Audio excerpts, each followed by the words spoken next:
ಮೋದಿಯವರೇ ಪ್ರಧಾನಿ ಆಗಬೇಕು ಅಂತ ನಮ್ಮ ಇಚ್ಛೆ. INDA ಎನ್ನುವ ಮೈತ್ರಿಕೂಟವನ್ನು ಮಾಡ್ಕೊಂಡಿದ್ದಾರೆ. ಅಲ್ಲಿಂದ ಈಗ ಕೇಳಿ ಬರ್ತಾರ ಹೆಸರು ರಾಹುಲ್ ಗಾಂಧಿ ಹಾಗೇನೆ ಈಗ ಮಲ್ಲಿಕಾರ್ಜುನ ಖರ್ಗೆ ಅವರ ಹೆಸರು. ತಾಕತ್ ಬೇಕಾ? ಸುಮ್ಮನೆ ಹೇಳಕ್ಕೆ ಯಾರು ಬೇಕಾದ್ರೂ ಹೇಳ್ಬೋದು, ಆಗಲ್ಲ. ಅವ್ರು ಗೆಲ್ತೀವಿ ಅನ್ನೋದೇ ಗ್ಯಾರಂಟಿ ಇಲ್ವಲ್ಲ. ಇನ್ನು ಪ್ರಧಾನಿ ಎಲ್ಲಿಂದ ಆಗುತ್ತಾರೆ? ನಾನು ಪ್ರಧಾನಿ ಎಲ್ಲರೂ ಪ್ರಧಾನಿ ಆಗಕ್ಕಾಗುತ್ತಾ? ಅರ್ಹತೆ ಇಲ್ಲ ಅವ್ರಿಗೆ. ಬಿಟ್ಟಿ ಬಗ್ಗೆ ಕೊಟ್ಬಿಟ್ಟು ಅನುಭವಿಸ್ತಾ ಇದ್ದಾರೆ. ಈಗ ಬೇರೆ ಯಾವ್ದು ಅಭಿವೃದ್ಧಿ ಮಾಡಕ್ ಆಗ್ತಾ ಇಲ್ಲ. ಲೋಕಸಭೆ ತನಕ ಮಾತ್ರ ಕೊಡ್ತಾರೆ ಅಷ್ಟೇ, ಆಮೇಲೆ ಎಲ್ಲಿಂದ ತಂದು ಕೊಡ್ತಾರೆ ಅವರು. ಈಗ ಯಾರು ದುಡ್ಡು ತೆಗೆದು ಯಾರಿಗೂ ಕೊಡ್ತಾ ಇದ್ದಾರೆ, ಅವ್ರ ಕೈಯಿಂದ ಯಾರು ಕೊಡ್ತಾ ಇಲ್ಲ.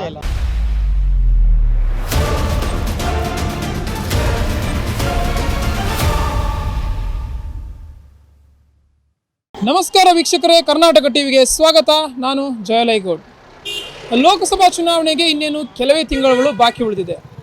ಈ ಮಧ್ಯದಲ್ಲಿ ನಮಗೆ ಎದ್ದಿರೋ ಪ್ರಶ್ನೆ ಮುಂದಿನ ಪ್ರಧಾನಿ ಯಾರು ಅನ್ನೋದು. ಈ ಬಗ್ಗೆ ಜನ ಅಂತಂದರೆ ಮತದಾರರನ್ನು ಕೇಳೋಣ, ಯಾರಾಗಬೇಕು ತಮ್ಮ ಮುಂದಿನ ಪ್ರಧಾನಿ ಅಂತ. ಸರ್ ನಮಸ್ತೆ, ನಿಮ್ಮ ಮುಂದಿನ ಪ್ರಧಾನಿ ಆಯ್ಕೆ ಯಾರು ಸರ್? ಈಗ ಹೇಳ್ಬೇಕಂದ್ರೆ 10 ವರ್ಷ ಮೋದಿಯವರೇ ಆಳಿದ್ದಾರೆ. ಇಡೀ ನಮ್ಮ ದೇಶದ ಜನಕ್ಕೆ ಗೊತ್ತಿದೆ. ಅಂತಾರಾಷ್ಟ್ರೀಯ ಎಲ್ಲ ಅವ್ರಿಗೆ ನೋಡಿ ಓಡಾಡಿದ್ದಾರೆ, ಅನುಭವ ಇದೆ. ಮುಂದೇನು ಅವರೇ ಮೋದಿಯವರೇ ಪ್ರಧಾನಿ ಆಗಬೇಕು ಅಂತ ನಮ್ಮ ಇಚ್ಛೆ. ಈಗ ಬೇರೆಯವರು ಆಗ್ಬೋದು, ಆದರೆ ನಮ್ಮ ದೇಶದ ಗೌರವ ಉಳ್ಕೋಬೇಕು. ನಮ್ಮ ದೇಶ ಭದ್ರತೆಗೆ, ನಮ್ಮ ಜನಕ್ಕೆ ಒಳ್ಳೆಯದಾಗುತ್ತೆ. ಅದನ್ನು ನಾವು ಅಷ್ಟು ಹೇಳ್ಬೋದು ಸರ್. ಈಗ ಮೋದಿಯವರ ಸರ್ಕಾರವನ್ನು ಸೋಲಿಸಲೇಬೇಕು ಅನ್ನುವ ನಿಟ್ಟಿನಲ್ಲಿ INDA ಎನ್ನುವ ಮೈತ್ರಿಕೂಟವನ್ನು ಮಾಡ್ಕೊಂಡಿದ್ದಾರೆ. ಸೊ ಅಲ್ಲಿಂದ ಈಗ ಕೇಳಿ ಬರ್ತಾರೋ ಹೆಸರು ರಾಹುಲ್ ಗಾಂಧಿ ಹಾಗೇನೆ ಈಗ ಮಲ್ಲಿಕಾರ್ಜುನ ಖರ್ಗೆ ಅವರ ಹೆಸರು. ಈ ಬಗ್ಗೆ ಏನು ಹೇಳ್ತೀವಿ? ಅವ್ರು ಯಾರಿಗೂ ಆಸಕ್ತಿ ಇಲ್ಲ ಸರ್. ಸುಮ್ಮನೆ ಬೇರೆ ಹೇಳ್ಕೋಬಹುದು, ಇಲ್ಲ ಅಂತಲ್ಲ. ಆದರೆ ಇದು ಬೇಕಲ್ಲ, ತಾಕತ್ ಬೇಕಲ್ಲ. ಸುಮ್ಮನೆ ಹೇಳೋಕ್ಕೇನು ಯಾರು ಬೇಕಾದ್ರೂ ಹೇಳ್ಬೋದು, ಆಗಲ್ಲ. ಅದು ಅವ್ರು ಹೇಳ್ಕೊಂಡಷ್ಟು ಅವ್ರು ಗೆಲ್ತೀವಿ ಅನ್ನೋದೇ ಗ್ಯಾರಂಟಿ ಇಲ್ವಲ್ಲ. ಇನ್ನು ಪ್ರಧಾನಿ ಎಲ್ಲಿಂದ ಆಗುತ್ತಾರೆ? ಗ್ಯಾರಂಟಿ ಇಲ್ವಲ್ಲ. ಹಾಗಿದ್ರೆ ಅವ್ರಿಗೆ ಅನುಮಾನ. ಓಕೆ, ಈ NDA ಸರ್ಕಾರದ ವಿರುದ್ಧ ಈ ಒಂದು ಮೈತ್ರಿಕೂಟ ಸಕ್ಸಸ್ ಆಗಲ್ಲ ಅಂತೀರಾ? ಆಗಲ್ಲ ಸರ್. ಸೊ ಅವೇ ಕಿತ್ತಾಡ್ತಾರೆ ಸರ್. ಇವತ್ತು ಒಂಥರ ಇರ್ತಾರೆ, ನಾಳೆ ಒಂಥರ ಇರ್ತಾರೆ. ಒಗ್ಗಟ್ಟಿಲ್ಲ. ಸುಮ್ಮನೆ ಮೇಲ್ನೋಟಕ್ಕೆ ಹೇಳ್ಕೊಂತಾರೆ ನಾನು ಪ್ರಧಾನಿ ಅಂತ. ಎಲ್ಲರೂ ಪ್ರಧಾನಿ ಆಗೋಕ್ಕಾಗುತ್ತಾ? ಆ ಅರ್ಹತೆ ಬೇಕಲ್ಲ. ಅರ್ಹತೆ ಇಲ್ಲ ಅವ್ರಿಗೆ. ಹೇಳ್ಕೊತಾರೆ ಅಷ್ಟೇ, ಆಗ್ಬೇಕಲ್ಲ. ಸುಲಭ ಅಲ್ಲ ಅದು. ಓಕೆ, ಈ BJP ಅಥವಾ NDA ಇಂದನೂ ಕೂಡ ನರೇಂದ್ರ ಮೋದಿಯವರ ಸ್ಥಾನವನ್ನು ತುಂಬಬಲ್ಲ ಇನ್ನೊಬ್ಬ ನಾಯಕ ಇಲ್ಲ ಅಂತೀರಾ? ಅಲ್ಲ, ಈಗ ಸದ್ಯಕ್ಕೆ ಬೇಡ, ಇವರೇ ಇರಲಿ. ನೆಕ್ಸ್ಟ್ ನೋಡೋಣ. ಇದಾರಲ್ಲ, ಅಮಿತ್ ಶಾ ಇದ್ದಾರೆ, ಇವರು ಯೋಗಿನಾಥ್, ಇವರೆಲ್ಲ ಪವರ್ಫುಲ್ ಮನುಷ್ಯರು. ಅವರೆಲ್ಲ ಚೆನ್ನಾಗಿ ಆಡಳಿತ ಮಾಡ್ತಾರೆ. ಅವ್ರಿಗೆಲ್ಲ ಅನುಭವ ಇದೆ. ಅಷ್ಟು ಹೇಳ್ಬೋದು ನಾವು. ಈಗ 2 ಅವಧಿಗೆ ನರೇಂದ್ರ ಮೋದಿ ಅವರು ಪ್ರಧಾನಿಯಾಗಿದ್ರು. ಓಕೆ, ಈಗ ಮುಂದೆ ಪ್ರಧಾನಿ ಆಗಬೇಕು ಅಂತಿದ್ದಾರೆ ಮತ್ತೊಮ್ಮೆ.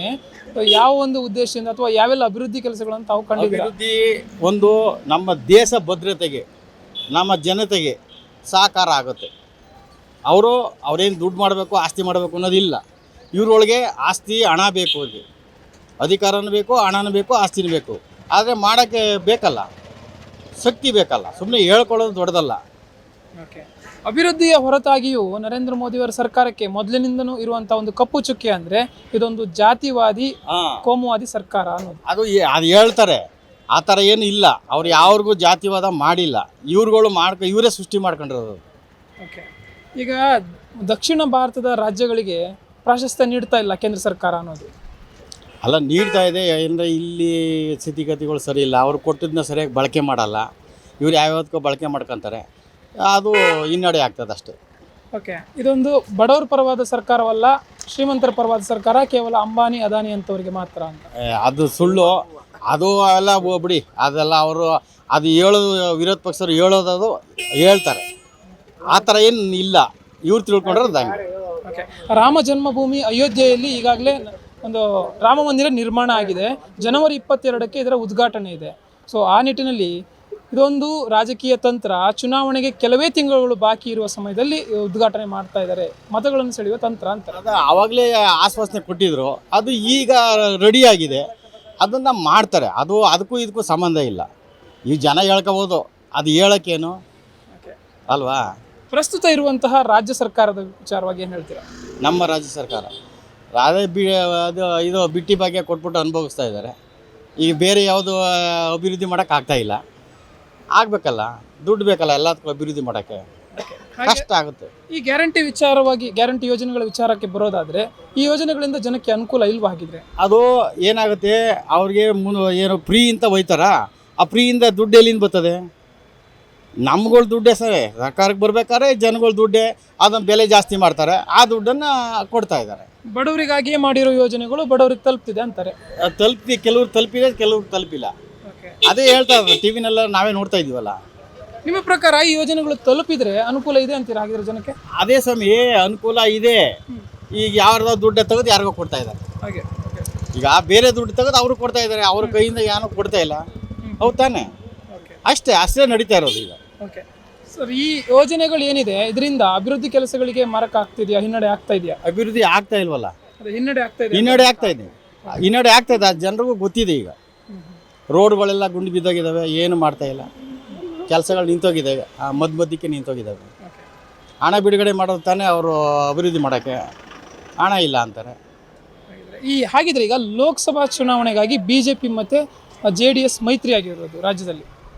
ಅದೇ ಮೈತ್ರಿ ಆಗಿರೋದಾಗಿ ಹಿಂದೆ ಅನುಭವಿಸಿದ್ರಲ್ಲ, ಸೋತ್ರಲ್ಲ, ಆ ಉದ್ದೇಶಕ್ಕೆ ಅವರು ಒಗ್ಗಟ್ಟಾಗಿ ಮಾಡ್ತಾ ಇದ್ದಾರೆ. ಅದು ಒಂದು ಒಳ್ಳೆ ಬೆಳವಣಿಗೆ ಅಂತ ನಾವು ಹೇಳ್ಬೋದು. ಸಕ್ಸಸ್ ಆಗ್ಬೋದಾ ಈ ಮೈತ್ರಿ? ಆಗುತ್ತೆ, ಖಂಡಿತ ಆಗುತ್ತೆ. ಆಗುತ್ತೆ, ಅದರ ಬಗ್ಗೆ ಏನು ಡೌಟ್ ಇಲ್ಲ, ಆಗುತ್ತೆ. ಓಕೆ, ಈಗ ಒಟ್ಟಾರೆಯಾಗಿ ರಾಜ್ಯ ಸರ್ಕಾರದಿಂದ ಮತ್ತು ಕೇಂದ್ರ ಸರ್ಕಾರದಿಂದ ಜನಪರವಾಗಿ ಆಗಬೇಕಾಗಿರುವ ಕೆಲಸಗಳು ಎಲ್ಲಿ? ರಾಜ್ಯದಲ್ಲಿ ಮತ್ತೆ ರಾಜ್ಯದಲ್ಲಿ. ಅದೇ ಈಗ ಎಲೆಕ್ಷನ್ ಹತ್ರ ಬಂದಿದೆಯಲ್ಲ, ಈಗ ಸ್ವಲ್ಪ ಅದು ಘೋಷಣೆ ಮಾಡ್ತಾರೆ. ಆಮೇಲೆ ನೋಡ್ಬೇಕಾದ ಕಾರ್ಯರೂಪಕ್ಕೆ ಬರಬೇಕಲ್ಲ, ಅದು ಹೇಳಕ್ಕೆ. ನಿಮ್ಮ ಪ್ರಕಾರ ಯಾವ ಕೆಲಸಗಳು ಆಗಿದ್ರೆ ಉತ್ತಮ ಅಂತ ಯಾವ್ಯಾವ ಕ್ಷೇತ್ರದಲ್ಲಿ? ಎಲ್ಲ ಕ್ಷೇತ್ರದ ಈಗೆಲ್ಲ ಬರಗಾಲ ಬಂದಿದೆ, ಅದಕ್ಕೆಲ್ಲ ವ್ಯವಸ್ಥೆ ಮಾಡಬೇಕು. ಮಾಡ್ತೀವಿ ಅಂತಾರೆ, ಅದೇನು ಮಾಡ್ತಾರೋ ಗೊತ್ತಿಲ್ಲ. ಎಸ್, ನಿಮ್ಮ ಮುಂದಿನ ಆಯ್ಕೆ ಯಾರು ಸರ್ ಪ್ರಧಾನಿ? ಮೋದಿ ಸರ್.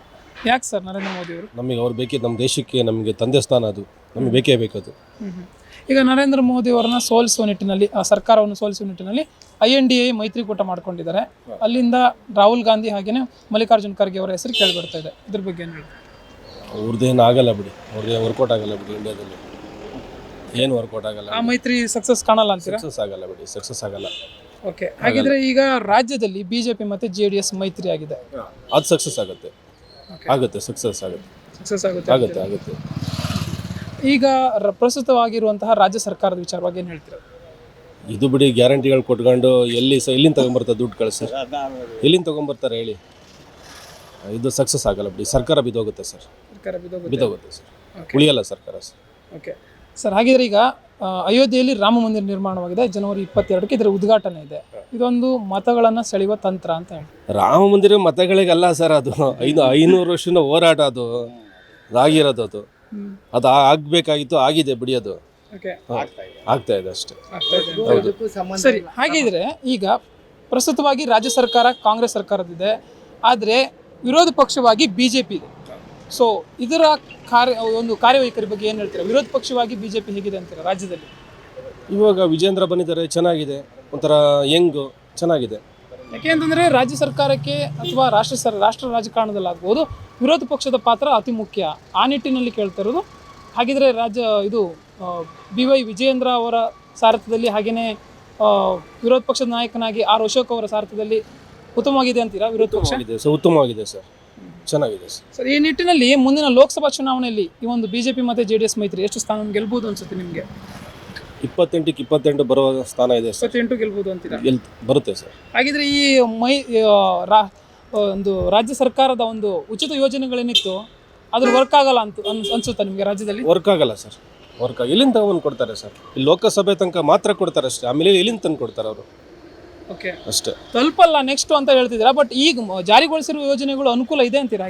ಇಲ್ಲ ಸರ್, ಅದು ಇಲ್ಲ ಸರ್, ಇಲ್ಲ, ಏನು ಬರ್ತಾ ಇಲ್ಲ ಬಿಡಿ. ಏನು ಹೇಳ್ತೀರಾ, ಒಟ್ಟಾರೆ ಬೇಕಿತ್ತು ಬೇಡವಾಗಿತ್ತ ಈ ಯೋಜನೆಗಳು? ಗ್ಯಾರಂಟಿ ಏನು ಬೇಕಾಗಿಲ್ಲ, ನಾವೇನು ಕೇಳಿರಲಿಲ್ಲ ಸರ್, ಅವ್ರನ್ನ ಕೊಡಿ ಅಂತ ನಾವೇನು ಕೇಳಿಲ್ಲ ಸರ್. ಓಕೆ, ಹಾಗಿದ್ರೆ ಒಟ್ಟಾರೆಯಾಗಿ ಈ ರಾಜ್ಯ ಸರ್ಕಾರದಿಂದ ಮತ್ತು ರಾಷ್ಟ್ರ ಸರ್ಕಾರದಿಂದ ಅಂತಂದರೆ ಕೇಂದ್ರ ಸರ್ಕಾರದಿಂದ ಆಗಬೇಕಾಗಿರುವಂತಹ ಅಭಿವೃದ್ಧಿ ಕೆಲಸಗಳು ಯಾವುವು ಸರ್ ಜನಪರವಾಗಿ? ಸರ್ ಎಲ್ಲ ಚೆನ್ನಾಗಿ ಮಾಡ್ತಾ ಇದ್ದಾರೆ ಸರ್, ಅಭಿವೃದ್ಧಿ ಸೂಪರ್ ಆಗಿದೆ ಸರ್, ಕೇಂದ್ರದ್ದು ಸೂಪರ್ ಆಗಿದೆ. ನಮಗೆ ಆಯ್ಕೆ ಮೋದಿನೇ.